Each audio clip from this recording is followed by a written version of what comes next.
વડોદરાના માંજલપુર વિસ્તારથી મતદાન પ્રક્રિયા દરમિયાન માંજલપુરના અલવાનાકા ખાતે ભારે રાજકીય ગરમાવો જોવા મળ્યો હતો। અહીં ભાજપના કાર્યકરો મતદારોને મતદાન કરવાની અપીલ કરવા માટે પહોંચ્યા હતા। તે જ સમયે માહોલ ગરમાયો હતો। સ્થાનિક કોંગ્રેસના કાર્યકરો અને સ્થાનિક રહીશોએ ભેગા મળીને ભાજપ કાર્યકરો સામે વિરોધ નોંધાવ્યો હતો અને હાય હાયના નારા લગાવી તેમનો ભારે હુરિયો બોલાવ્યો હતો। સામે પક્ષે ભાજપના કાર્યકરોએ પણ જય શ્રી રામના નારા લગાવી માહોલ સરસ કરવાનો પ્રયાસ કર્યો હતો।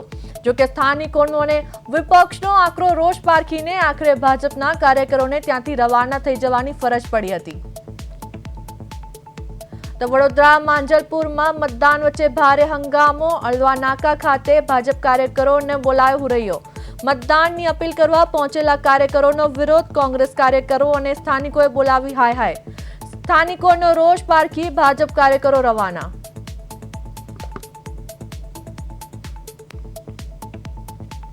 તો માંજલપુરમાં મતદાન ટાણે રાજકીય ગરમાવો વધ્યો। અલવાનાકા પર વિરોધ વચ્ચે લાગ્યા નારા। ભાજપે લગાવ્યા જય શ્રી રામના નારા। સ્થાનિકો અને કોંગ્રેસનો ભાજપ સામે ભારે આક્રોશ। વિરોધ વધતા ભાજપના કાર્યકરો પરત ફર્યા।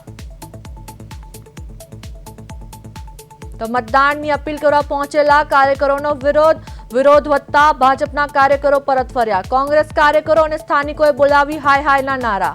તો માંજલપુર મતદાન ટાણે રાજકીય ગરમાવો। તો આ સાથે અમારા સંવાદદાતા તુષાર પટેલ ફોન લાઈન પર જોડાયા છે। જી તુષાર, હાલ નાકા ખાતે શું સ્થિતિ છે અને શું છે આ મામલે સમગ્ર વિગત?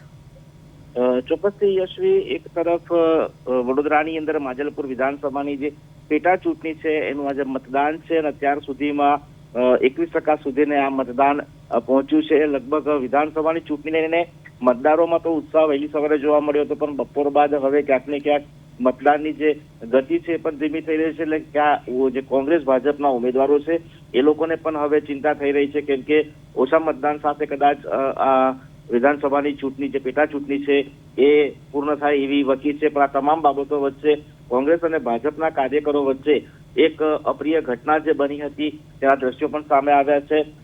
માંજલપુર વિસ્તારમાં આવેલ પંચશીલ સ્કૂલ પાસે કોંગ્રેસના કાર્યકર્તા અને ભાજપના કાર્યકર્તાઓ વચ્ચે છૂટા હાથની મારામારીની ઘટના સામે આવી છે। યશવી, ઘટનાની જો વાત કરીએ તો એક તરફ આજે મતદાનનો દિવસ છે।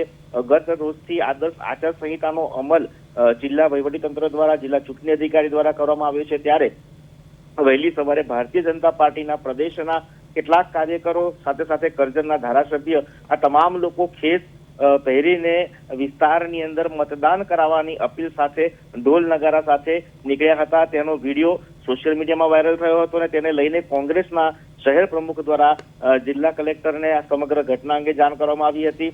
વાત અહીંથી ન અટકેલ, ત્યારબાદ એ જ વિસ્તારની અંદર જે પંચશીલ સ્કૂલ આવેલી છે, જ્યાં મતદાન કેન્દ્ર છે, એ મતદાન કેન્દ્ર પાસે આવેલી સોસાયટીની અંદર કોંગ્રેસના કાર્યકર અને પૂર્વ નગરસેવકના ખૂબ નજીકના કહી શકાય તેવા વિજય બંબોડિયા નામના સક્રિય કાર્યકર સાથે ભાજપના કાર્યકરોને મતદાનની જે અપીલ કરવાની વાત હતી તેને લઈને બોલાચાલી થઈ હતી અને બોલાચાલી જે છે એ જોતામાં મારામારી સુધી પહોંચી ગઈ હતી। અલબત્ત આ સમગ્ર ઘટનાને લઈને પોલીસ વિભાગ પણ હરકતમાં આવ્યું હતું અને ઘટના સ્થળે પહોંચીને કોંગ્રેસ ભાજપના જે કાર્યકરો છે એ બંનેને છૂટા પાડ્યા હતા।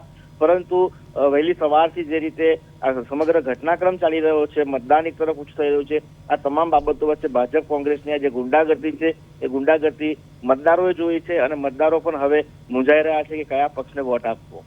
જી યશવી। જી તુષાર, સમગ્ર માહિતી આપવા બદલ આપનો આભાર। તો માંજલપુરમાં મતદાન ટાણે રાજકીય ગરમાવો વધ્યો। અલવાનાકા પર વિરોધ વચ્ચે લાગ્યા નારા। ભાજપે લગાવ્યા જય શ્રી રામના નારા। સ્થાનિકો અને કોંગ્રેસનો ભાજપ સામે ભારે આક્રોશ। વિરોધ વધતા ભાજપના કાર્યકરો પરત ફર્યા।